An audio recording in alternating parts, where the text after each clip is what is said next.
নমস্কার বন্ধুরা, welcome back to my channel. আমি আবারও চলে এসেছি আমার আরও একটি নতুন ব্লগ নিয়ে।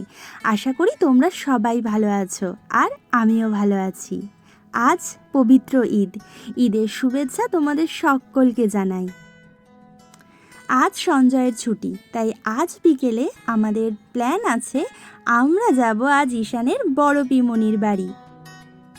বিকেলে যদি ভাবি বেরোবো তাহলে সকাল থেকেই কাজগুলো আগে আগে করে নিতে হয়। আজ সকালেই আমি ঈশানের খাবার বসিয়ে দিয়েছি, আর আজকে ওকে খাওয়াবো আমি আপেল সিদ্ধ। আজকে আর লেবু দেবো না, তাই আপেল সিদ্ধ কমপ্লিট। এদিকে আজকে আমাদের রান্না হবে পাবদা মাছ। পাবদা মাছ খেতে যতটাই ভালো লাগুক না কেন, ভাজতে কিন্তু ততটাই শক্ত লাগে। তাই পাবদা মাছের রান্নাটা আমি করলেও মা কিন্তু ভেজে দিয়েছে, কারণ পাবদা মাছ তেলে দিলে যা ফাটে, বাপরে বাপ। শিউরি থাকতে তো সঞ্জয় ভেজে দিত, আর এখানে মা, তাই আমার কোনো অসুবিধা হয়নি।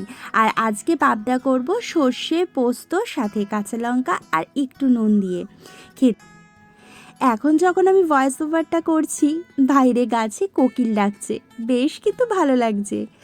আর এই দিকে কড়াইতে তেল গরম হওয়ার সাথে সাথে আমি দিয়ে দিয়েছিলাম কালো জিরে ফোড়ন, তার সাথে টমেটো, তারপর দিয়ে দিয়েছিলাম সর্ষে পোস্ত বাটা, দেন দিয়ে দিয়েছিলাম লঙ্কার গুঁড়ো, কাশ্মীরি লঙ্কার গুঁড়ো, সাথে হলুদ আর একটু নুন।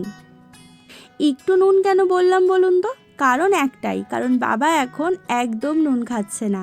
একটু বেশি হলেই বাবা বলে নুনে পোড়া, তাই আজকে ঝোলে আমি নুনটা কমই দিয়েছি। আর এদিকে তো মশলা ভাজা ভাজা হয়ে গেছে, তারপর দিয়ে দিয়েছিলাম মাছ। রান্নাটা কিন্তু খেতে জাস্ট অসাধারণ হয়েছিল। পাবদা মাছ আমাদের বাড়িতে সবার প্রিয়, আমার অবশ্য একটু কম প্রিয়। সব থেকে বেশি প্রিয় যার, তিনি হলেন সঞ্জয় বাবু। বাস, রান্না আমার কমপ্লিট। আর এখন কোকিলের ডাকটাও কমে গেল। উফ, কোকিলটা ডাকছিল, কি ভালো লাগছিল আমার।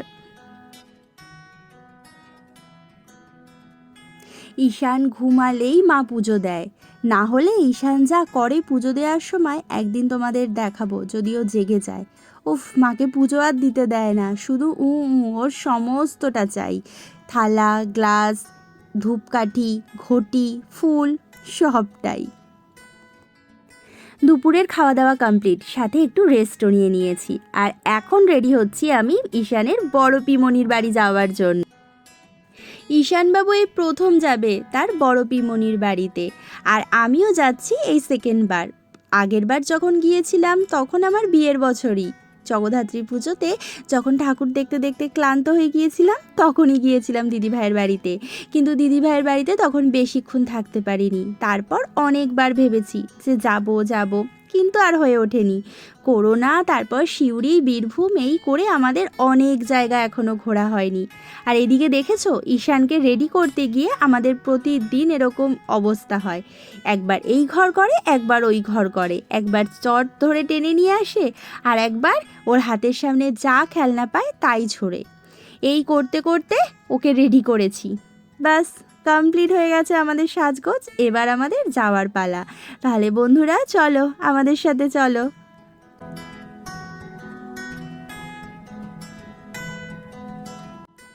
দিদিভাইয়ের বাড়ি আমাদের বাড়ি থেকে বেশিক্ষণ না, তাই গাড়িতে উঠেই পিপিপ করে চলে এসেছি 10 মিনিটের মধ্যেই দিদিভাইয়ের বাড়ি। ঈশান কিন্তু এখন অনেকটাই একা একা সিঁড়িতে উঠতে পারে, কিন্তু ওকে একা আমরা ছাড়তে পারি না, কারণ ও ভীষণ দুষ্টু করে। কিছুক্ষণ আগে তো কোকিল ডাকছিল, আর এখন ডাকছে পাশের বাড়ির কুকুরটা। উফ, এর মধ্যেই আমাকে ভয়েস ওভার কমপ্লিট করতে হবে, কারণ ঈশান উঠে পড়লে আর কিছুই হবে না। ঈশান কিন্তু এর আগে বার কয়েক দেখেছে দিদিভাইকে দেখে কিন্তু ও একটুও ভয় পায়নি। অনেক দিন পর যদিও দিদিভাইকে দেখেছে, কিন্তু কান্নাকাটি একদমই ও করেনি। ও কিন্তু দিদিভাইয়ের কোলেও গেছে, যথারীতি ওখানে গিয়ে আনন্দ হই হুল্লোড় সব করেছে। ওদের তো বিছানাতেই উঠে পড়েছে, কিন্তু বিছানায় একা রাখতে ওকে আমার ভীষণ ভয় লাগে, তাই সঞ্জয় ওকে নামিয়ে দিয়েছে। আর নামিয়ে দেওয়ার পরে ওর দিদি ভাইয়ের, অর্থাৎ আমাদের ডোনার যেই সমস্ত বইগুলো সুন্দর করে গোছানো ছিল, সেইগুলো আমাদের ঈশান বাবু যা করেছে কি বলবো আর তোমাদের, সব এদিক ওদিক করে গেছে। কিন্তু ঈশানের পিমনির বড়ই চিন্তা, ঈশানবাবু কি খাবে। ঈশানবাবু যে এখনও কিচ্ছু খায় না, সেটা আমি কি করে দিদিভাইকে বোঝাবো। কিচ্ছু ও মুখে নিতে চায় না, একটা মুড়ির কণাও ও মুখে দেবে না। ঈশানের তো দুষ্টুমি চলছিলই, কিন্তু ঈশানের দিদিভাই এতক্ষণ ছিল না, আর দিদিভাইও বাড়িতে চলে এসেছে। এইদিকে ঈশানের জন্য নিয়ে এসেছে এই জাম্বোম্যানটা। ঈশানের কিন্তু বড়ই ভয় লাগে এইগুলোতে, কিন্তু এখন দেখি ও একটু একটু অ্যাডজাস্ট করতে পারে সমস্ত কিছুই। দেখে খুব ভালো লাগে যে আমার বাবা এখন আর কান্নাকাটি করে না। আর এদিকে ঈশানের পিসামশাইও চলে এসেছে। ঈশান কিন্তু এই জাম্বোম্যানটাকে ভয় পাচ্ছিল ঠিকই, কিন্তু আবার হাতে ধরাও চাই ওর। এদিকে ভয়ও পাবে, এদিকে ধরবেও। এই সমস্ত ও সব সময় করে, যেটা ভয় পায় সেটার দিকে কিন্তু ও বারবার যায়। ঈশানের ভয় খেলা সমান তালে চলছে, আমাদের কথা কিন্তু একটাও শুনছে না। এদিকে ঈশানের পাপা আবার ঈশানকে কার্টুনও চালিয়ে দিয়েছে, ও যে কোনটা দেখবে সেটাই ভেবে পাচ্ছে না। এদিকে দিদিভাই মিষ্টিও নিয়ে চলে এসেছে। কতবার বললাম দিদিভাই মিষ্টি খাবো না, কিন্তু জোর করে মিষ্টি খেতে হয়েছে। এই জায়গাটা না আমার ভীষণ পছন্দ হয়েছে, মানে এই শোকেসটা এত সুন্দর করে সাজানো। ওই যে আমাদের ছোট্ট ডোনা, আর এই সমস্ত গিফটগুলো সব কিন্তু ডোনা পেয়েছে। ওর পরীক্ষায় ও যতবার ফার্স্ট হয়েছে ততবারও একটা করে গিফট পেয়েছে। আর এই দিকের সমস্ত গিফটগুলো জামাইবাবু তার অফিস থেকে পেয়েছে। জায়গাটা খুব সুন্দর, খুব গোছানো। দিদিভাইয়ের বাড়ির কিন্তু প্রত্যেকটা কোণা খুব সুন্দর করে গোছানো। দিদিভাই কিন্তু খুব যত্ন করে ঘর গোছায়, আমার মতো অগোছালো করে রাখে না। অবশ্য ঈশান এখন আমার ঘর বেশি অগুছালো করে। আমি যতবার গোছাই, আমি কেন, আমি মা যতবার গোছাই ও ততবার সমস্ত কিছু এদিক ওদিক করে দেয়। তাই ভাবছি এখন আর কিছু গোছাবই না। এই যে এই ঝাড়টা আমার ভীষণ ভালো লেগেছে, কালারটা কিন্তু খুব সুন্দর, মাল্টি কালার। আর ঈশানের হচ্ছে সব থেকে পছন্দের জায়গা রান্নাঘর। সে কাউকে বলতে হবে না, সে রান্নাঘরে গিয়ে হাজির। কোথায় কি আছে সব তো তার দেখা চাই না। ঈশান কিন্তু বড় পিমনির বাড়িতে এসে খুব আনন্দ পেয়েছে, একটুও কান্নাকাটি করেনি কাউকে দেখে। ওকে কিন্তু আবার ভারী পছন্দ হয়েছে। আর এদিকে আবার ক্লান্তও হয়ে গেছে, এত এদিক ওদিক করছে, বাপ রে বাপ, কারোর কোলেও আসবে না আর এক মিনিটও বসবে না, সমানে এদিক ওদিক আর সেদিক করে গেছে ও কন্টিনিউ। আমরা যতক্ষণ ছিলাম ততক্ষণই, এক মিনিটও ওকে ধরে রাখা যায় না, এক মিনিটও না, সমানে এদিক ওদিক আর সেদিক। দিদিভাইয়ের বাড়িতে আরও একটা জিনিস আমার খুব ভালো লেগেছে, সেইটা হচ্ছে এই রাধাকৃষ্ণের ছবিটা। ভীষণ সুন্দর, যেন একটা শান্তির নিঃশ্বাস নেওয়া যায় এনাদের পাশে এসে দাঁড়ালেই।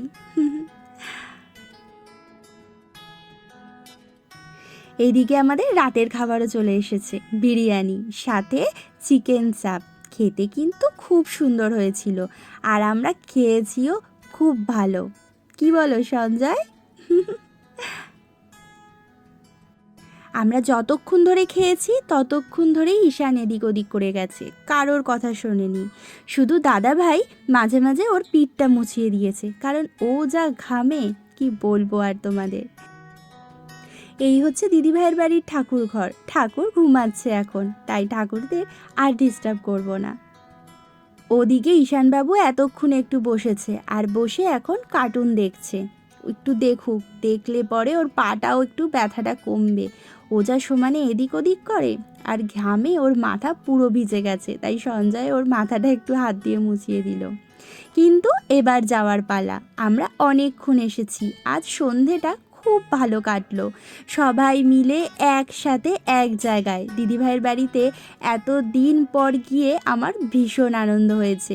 আর সব থেকে বেশি আনন্দ পেয়েছে আমার ঈশান। ও তো এরকমভাবে হট করে কারোর বাড়িতে যায়নি, আর যদিও যায় একটু কান্নাকাটি করে। কি আর করবে, ও যে একটু ভয় ভয় পায় সবাইকে। কিন্তু এখন দেখলাম ওর ভয়টা অনেক কেটেছে, অনেকটাই। কাউকে দেখে কান্নাকাটি করেনি। আসার সময় ওর মুখটা না একটু ছোটই হয়ে গিয়েছিল, কি করবে, ওর হয়তো আসতেই ইচ্ছা করছিল না। আর এইদিকে দেখো ও জামাইবাবুর কোলে চলে গেছে ঝাঁপিয়ে। সেই ভিডিওটা আমি আর করে উঠতে পারিনি। যদি ভিডিওটা করতাম না, তোমরা দেখতে পেতে কীভাবে ও আমার কোল থেকে ঝাঁপিয়ে জামাইবাবুর কোলে চলে গেছে। কিন্তু পাপা, এখন বাড়ি যেতে হবে, আমরা আবার আসবো।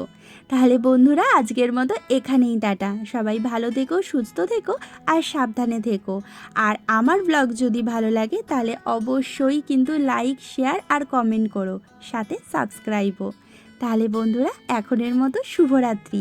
আবার দেখা হবে অন্য কোনো ব্লগে। এখনের মতো টাটা।